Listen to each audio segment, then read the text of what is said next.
신명기 22장 1절에서 12절. 내 형제의 소나 양이 길을 잃은 것을 보거든 못 본 채 하지 말고 너는 반드시 그것들을 끌어다가 네 형제에게 돌릴 것이요. 오늘 말씀 어제도 여러 가지 말씀을 해 주셨지만 오늘 또 어, 8가지나 이야기를 합니다. 일상생활에서 적응이 안 될 것 같지만 사실 기본 원칙이 있는 것이고 또 그 원칙의 의미를 가지고 있는 것이기 때문에 우리는 이걸 꼭 알아야 됩니다. 그리스도인이라고 하면 그래서 오늘 이 말씀을 오늘 8가지 말씀을 빨리 얘기할 때 정신 차려 드려야 되는데 첫 번째로 그 형제가 당한 어려움에 대해서 길게 얘기합니다. 나머지는 뭐 한 절씩 얘기하는 것도 많이 있는데 형제가 당한 어려움을 모르겠다 하지 마라. 그 얘기를 하고 있습니다. 첫 번째 오늘 1절 말씀은 형제의 잃어버린 소나 양을 발견했을 때 주인을 알면 돌려보내야 되고 절대로 뭐 못 본 체 하지 마라. 거꾸로 얘기하면 사랑하는 마음을 가지고 있어야 돼. 형제에게 대해서. 그러니까 형제가 누군지가 정의가 아주 중요하죠. 이거는. 그래서 유대인들은 유대인들만 형제라고 생각합니다. 유대에서 태어나고 유대에서 살고 있지만 그런 하나님을 믿지 않으면 그 형제 아니라고 생각합니다.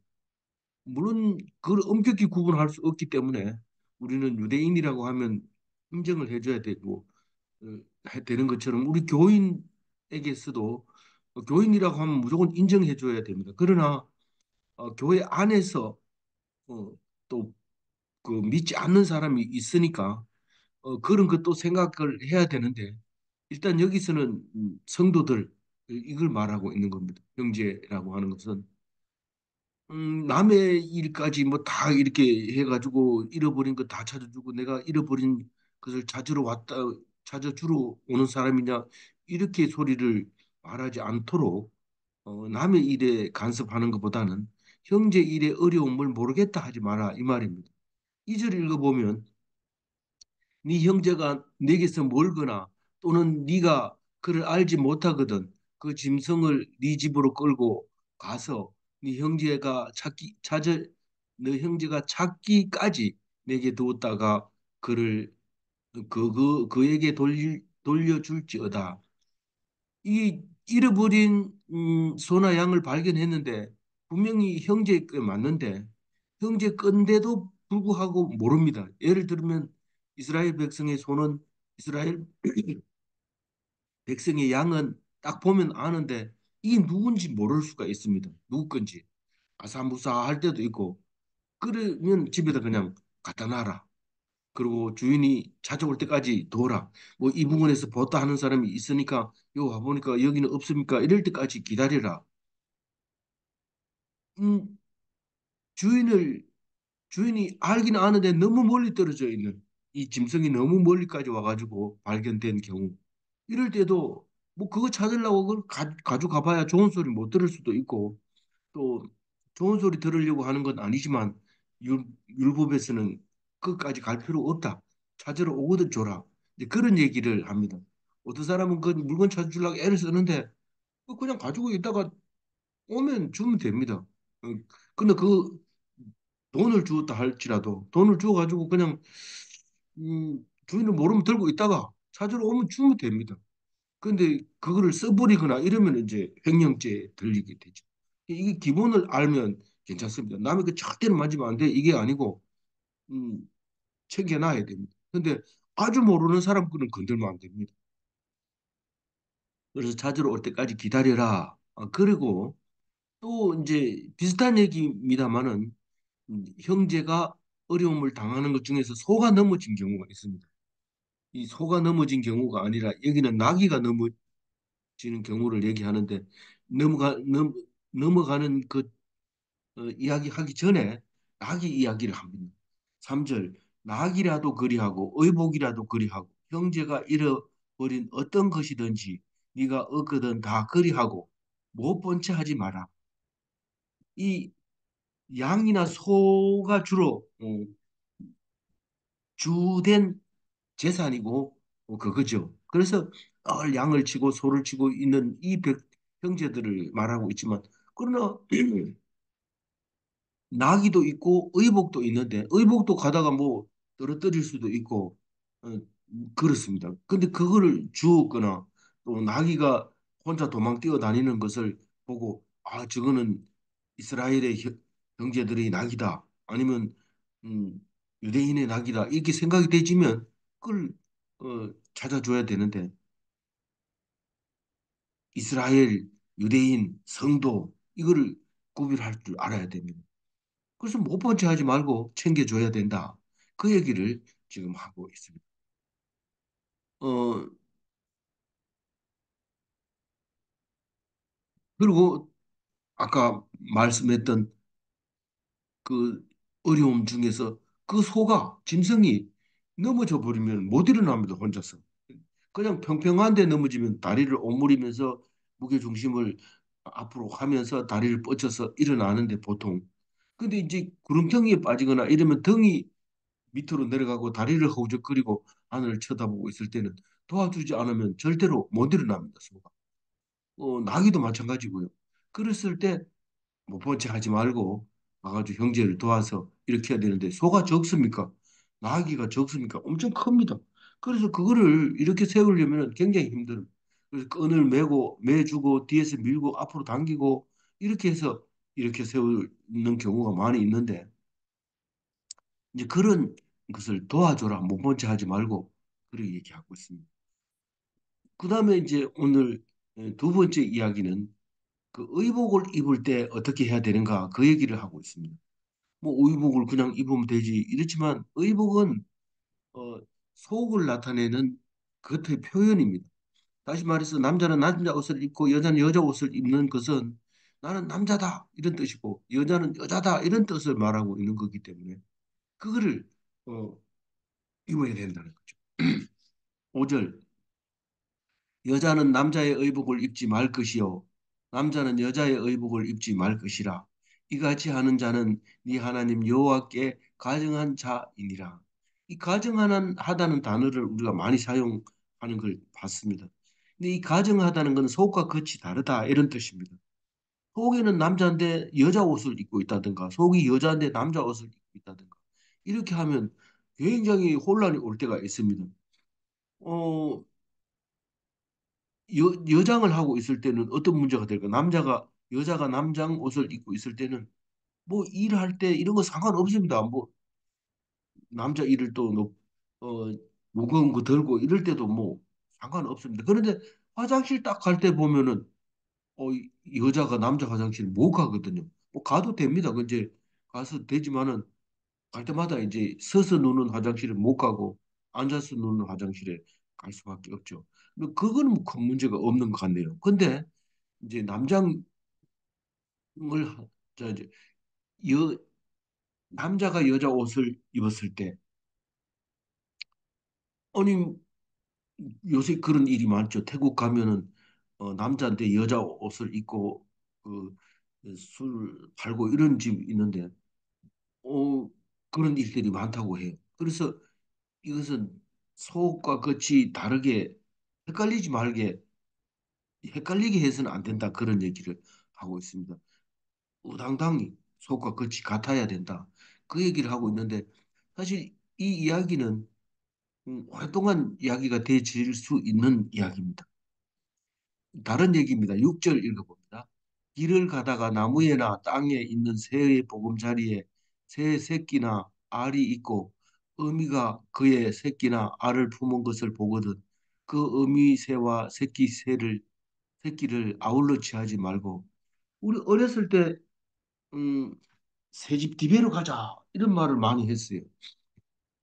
이게 지금 오늘과 같이 이 봄철이 되면은 새들이 새끼를 넣고 이제 알을 품고 이럽니다. 그러다 보면 새 둥지를 발견하게 되면 나무를 타고 올라가서 그 새 둥지를 두져서 그 알을 꺼내와서 먹기도 합니다.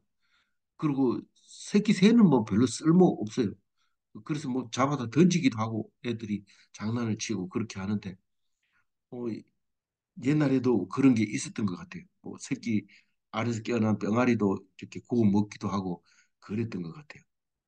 뭐 요즘은 그런 일을 할 사람도 없고 환경도 안 맞으니까 말 자체가 안 되지만 이건 지금 무슨 얘기를 하고 있느냐 하면 그 어미와 새끼를 구별해야 된다는 거죠. 생명을 귀하게 여겨야 된다 이 말이죠. 새는 우리가 잡아먹는 거로 만들어 놓은 거 아니냐? 만들어 놓은 거 맞죠.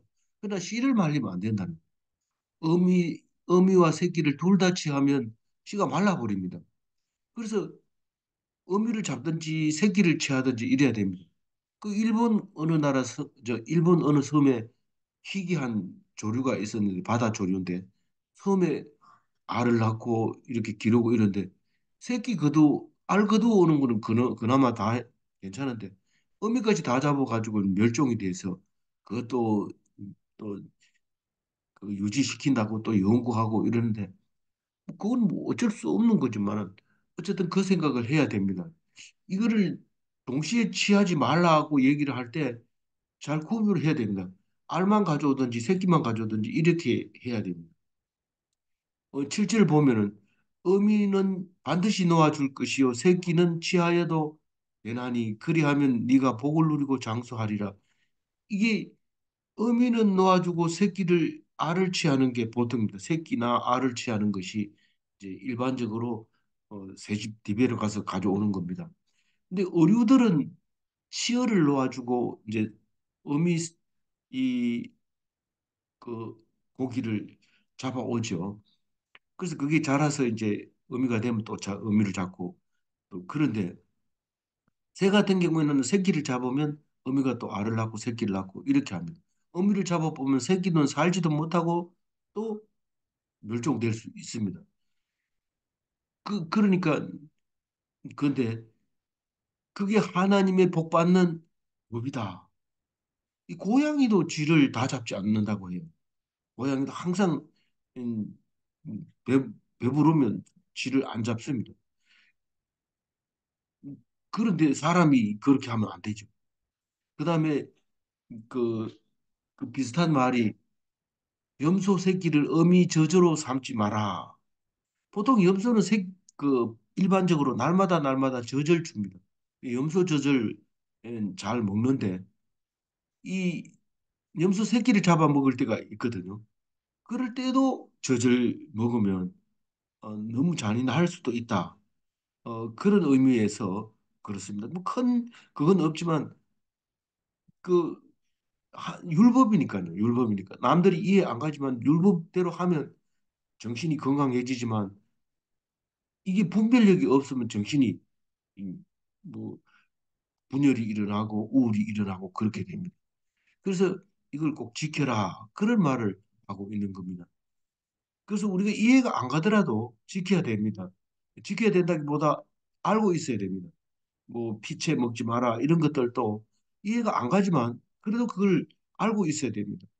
그래서 이 유대의 그 골수 분자 그 보수파들은 하나님 말씀이 이해가 안 돼도 꼭 지키려고 하는 그게 보수주의자들이죠. 8절 읽어봅니다. 네가 새 집을 지을 때 지붕에 난간을 만들어 사람이 떨어지지 않게 하라. 그 피가 내 집에 돌아갈까 하노라. 이 안전에 대한 이야기를 하고 있는데 안전에 대한 이야기는 안 할 것 같은데 성경에 나와 있습니다. 그 위험한 곳을 없애라 이런 뜻이죠. 지붕 난간은 그 지붕 위에서 보통 그 생활을 하고 어지간한 일은 거기서 다 하는데 난간을 안 만들어 놓으면 밤이나 또 이 좁아서 피하다가 떨어져서 다칠 수가 있는데 그건 그 집 주인의 그, 그 책임입니다. 그래서 피값을 치러야 할 수도 있기 때문에 항상 난간을 만들어 둬야 된다. 뭐 유대인들은 난간을 만들 때 크기를 얼만큼 해야 된다. 뭐 이런 것도 율법에 나와 있습니다. 그러나 우리는 이 말에 그 근본적으로 안전을 본인이 책임져야 한다. 마음 놓고 있으면 당한다. 우리는 가만히 앉아 있다가 당하는 재난들이 많은데 바로 이걸 생각하지 않고 있기 때문에 그렇다. 그 얘기를 하고 있는 거죠. 또 다른 이야기입니다. 9절에 네 포도원에 두 종자를 섞어 뿌리지 말라. 그리하면 네가 뿌린 씨의 열매와 포도원의 소산을 다 빼앗길까 하노라. 이 혼작을 하지 말라는 거죠. 이종 경작을 하지 마라. 섞어서 파송하지 마라. 왜 그럴까요? 전혀 다른 거하고는 이렇게 예, 심을 때가 있습니다. 그러니까 이 그 옥수수 밭 사이에는 뭐 자잘한 것도 심을 수도 있고 또 뭐 잘 안 자라는 것도 있지만 그렇게 가능하고 이 섞어서 파종할 때가 있는데 섞어서 파종하지는 않죠. 먼저 심어 놓고 다른 데 옆에다 심고 이렇게 하는 것이 비슷한 것끼리 이렇게 섞어 놓으면 이것도 아니고 저것도 아니고 어, 이상하게 양쪽 다 소산이 되지 않을 수도 있다는 거죠. 소산을 잃을 수도 있다. 그래서 종자를 파괴하는 것과 마찬가지다. 종자를 파괴하는 것과 마찬가지다. 이걸 생각하면서 우리가 다른 나라 사람들하고 결혼하는 것이 좋은 건가 나쁜 건가? 좋은 건가 나쁜 건가가 아니라 잘못하면 얻을 수도 없다 이런 말을 합니다. 다시 말해서 소산을 다 빼앗길까 하노라 이런 말. 근데 아들을 하나 잘 낳았습니다. 잘 낳았는데 그만 다른 나라로 장가를 갔습니다. 그럼 이 아들을 잘 낳아가지고 좀 덕 좀 볼라 했는데 전혀 다른 데로 가가지고 우리나라 사람이 가지고 있는 그, 그, 그 문화에 대한 혜택은 못 받게 될 수가 있다는 거죠.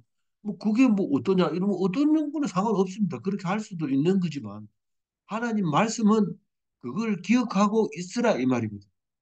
기억하고 있으라. 아, 그러니 그렇더라. 그런 얘기 할 필요 없어요. 그러니까 그렇더라가 아니라 성경에 그렇게 말해놨기 때문에 우리는 거기에 대해서 입 다물고 있어야 돼요. 입 다물고. 그거는 옳지 않다. 뭐 이렇게 얘기할 필요도 없고 입 다물고 있어야 돼. 얘기하면 왜 안 됩니까? 성경에 나와 있는 거 얘기해야지. 그거는 선교자, 어, 선교사가 되려면 그렇게 하면 되죠. 선지자, 선교자, 제사장이 되려면 그렇게 하면 되지만 그렇지 않은 경우에는 남의 동족이라 하더라도 얘기를 할 필요가 없어요. 입 다물고 있어야 되는 거죠. 그러나 뭐 어, 누구를 보니까 반대 시집가고 장가가니까 뭐 이런 점이 나쁘더라. 이런 얘기는 할 필요가 없어요. 오히려 지금 현실에서는 따돌림을 당하게 되는 건데 그러나 보수주의자는 절대로 딴 사람하고 결혼하지 않습니다. 그 국내 사람하고 결혼한다 하더라도 믿지 않는 사람하고도 결혼하지 않습니다. 그 다음에 다른 얘기합니다. 10절 너는 소와 나귀를 결의하여 갈지 말며 이 결이라는 말은 우리가 잘 안 쓰는 이유는 농사를 안 짓기 때문에 결이라는 말을 안 쓰지. 이 농사 짓는 농경 사회에서는 결의가 아주 꼭 필요합니다. 물론 한 마리 소가 쟁기를 갈 수 있어요. 그렇지만 보통은 두 마리 소가 이렇게 잡아당겨야 그 힘이 좀 막강해집니다. 그래서 두 마리 소를 가는데 이 동양 쪽에서는 결이소보다는 그 한 마리 소가 많습니다. 저 자랄 때는 결이소를 거의 못 봤어요. 근데 자라면서 다른 데 여러 군데 보니까 두 마리 소가 이렇게 끄는 걸 볼 수 있는데 소 두 마리로 끌어야 되지 이 뭐 소나 한 마리는 소고 한 마리는 낙이고 이렇게 하면 안 된다고 얘기해요. 왜냐하면 힘쓰는 방법이 다르고 성질이 다르기 때문에 어떤 쪽에서는 이쪽이 다치고 저쪽은 저쪽이 다치고 이럽니다. 그 같은 힘을 써야 될 텐데 그 힘을 같이 안 쓰고 힘을 쓴다는 게 남을 다치게 하면 그건 일을 시키는 게 아니라 음, 이 상하게 하는 것이기 때문에 그렇습니다. 그래서 고린도후서 6장 14절에는 너희는 믿지 않는 자와 멍에를 함께 매지 말라 이런 말인데 이 소와 나귀가 그와 같다고 생각하면 됩니다. 함께 매면은 뭐 한 사람이 누가 골탕 먹나 그거는 모릅니다. 그거는 모르지만 어떤 면에서 둘 중에 한 사람이 다치게 됩니다. 어떤 경우에 항상 그 경우만 없으니까 또 다른 경우도 나오니까 그 우리는 어떤 경우라고 얘기는 할 수는 없지만 분명히 이 그런 경우가 생긴다는 거죠. 그 다음에 다른 얘기를 또 합니다. 11절 양털과 배실로 썩고 짠 것을 입지 말지니라. 이 전에는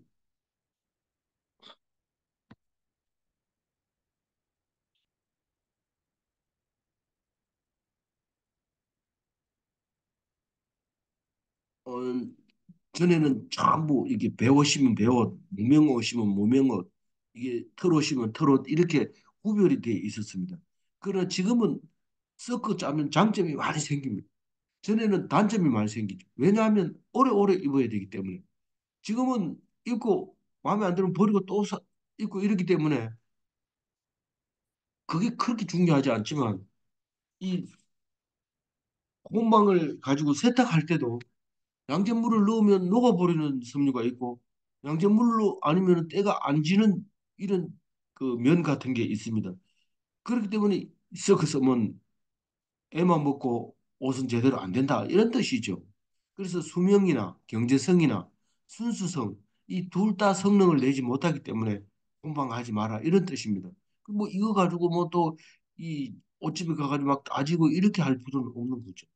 마지막으로 12절 너희는 너희가 입는 겉옷의 내 귀에 술을 만들지 말라. 이 오늘 말씀의 여덟 번째 마지막 말씀인데요. 하나님의 백성은 의복을 구별해서 입으라. 라는 것입니다.